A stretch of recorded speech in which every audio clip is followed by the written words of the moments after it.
आप सभी को सादर प्रणाम। मैं किसान महाविद्यालय में इतिहास विभाग में शिक्षक के रूप में कार्यरत हूँ और पिछले 26-27 साल से इतिहास का अध्ययन और अध्यापन कर रहा हूँ। जो इस समय कोरोना का संकट है, इस दौर में हमारे यहाँ किसान महाविद्यालय में और अवध विश्वविद्यालय में और प्रदेश के अन्य विश्वविद्यालयों में बहुत सी परीक्षाएं परास्नातक स्तर की नहीं हो पाई हैं। तो मन में एक विचार आया कि इस समय का सदुपयोग करते हुए जो हमारे प्रिय विद्यार्थी हैं और वो वैसे भी जो सामान्य रूप से इतिहास के बारे में समझ रखते हैं या समझना चाहते हैं, तो उनके लिए जो अपनी छोटी बुद्धि से जो कुछ अभी तक ज्ञान प्राप्त किया है, तो उसका कहीं न कहीं संप्रेषण इस माध्यम से आप सभी से करना चाहूँगा।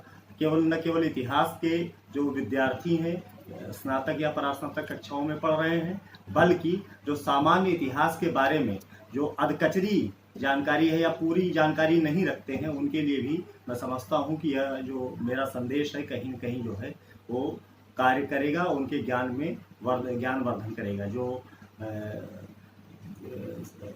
टॉपिक्स जो मैं चयन करूंगा, इसमें प्रतिदिन कुछ न कुछ जो है नए नए विषयों पर चर्चा करूंगा। तो एक तो जो विषय पढ़ाता हूं एमए प्रथम वर्ष में, दिल्ली सुल्तानों का इतिहास, दिल्ली सल्तनत का इतिहास, यानी कि मुस्लिम आक्रमणों से लेकर और फिर पानीपत के प्रथम युद्ध तक।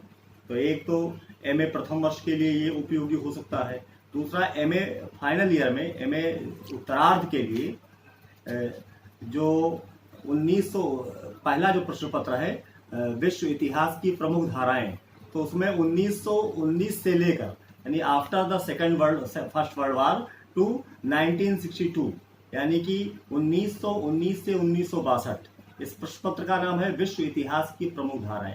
तो इस पर भी अपने विचारों का संप्रेषण टॉपिक वार में प्रतिदिन करूंगा।